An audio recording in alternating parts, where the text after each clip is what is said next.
इस कार्यक्रम का प्रमुख अतिथि नेकपा एमालेका नेता तथा पूर्व गृहमन्त्री हिम रावज्यू, अन्य अतिथिज्यूहरू र सम्मेलनमा सफल पालन गरेका सम्पूर्ण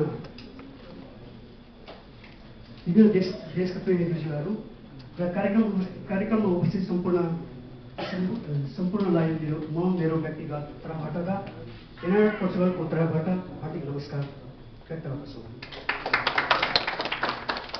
त्यस्तै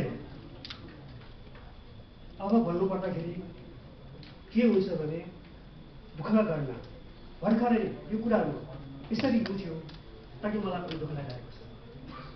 किन दुःख लाग्यो त भने म एउटा जनजातिको नाताबाट यो काम हामी 12औं वर्ष 13औं वर्ष पछिल्लो बस्दै आएको छौँ। अहिलेसम्म यो कामहरू भएको पाएको थिएन। यो किन र कसरी हुन गयो त भन्ने कुरा हाम्रो नेताजीहरूले बुझ्नुपर्ने आवश्यक छ। ताकि नेपालमा त्यो असन्तुलित सरकारको कारणले हो कि नेपालको त्यो गुमारी पीडामा परेको जनताहरूको कारणले हो कि जनजातिको समस्याको कारणले हो कि ती कुरालाई राम्ररी केलाएर चाहिँ हाम्रो नेताजीहरूले ध्यान पुर्याउनु पर्ने मैले देख्छु। अर्को कुरा,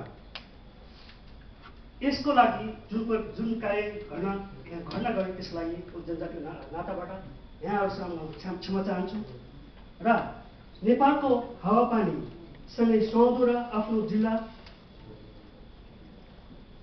मिलनसार नेपालीहरूको बसोबास गर्ने पोर्तुगलमा स्वागत छ तपाईँहरूलाई।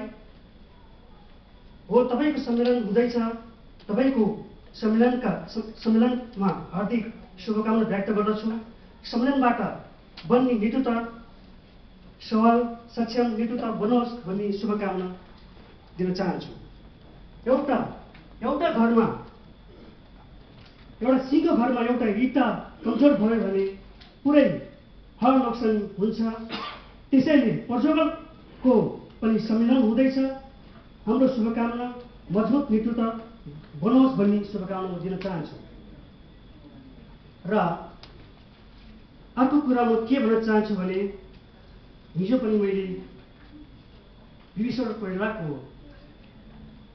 स्मृतिको दिवसमा साथीहरूलाई मैले भनेको थियो, कुनै पनि नेपालीहरू दाजुभाइ दिदीबहिनीहरू हामी विदेशको भूमिमा परदेशमा आएर बसेका छौँ। जति हामीलाई चिन्ता छ ती कुराहरू नेपालको नेताहरूलाई पनि चिन्ता हुनु पर्यो।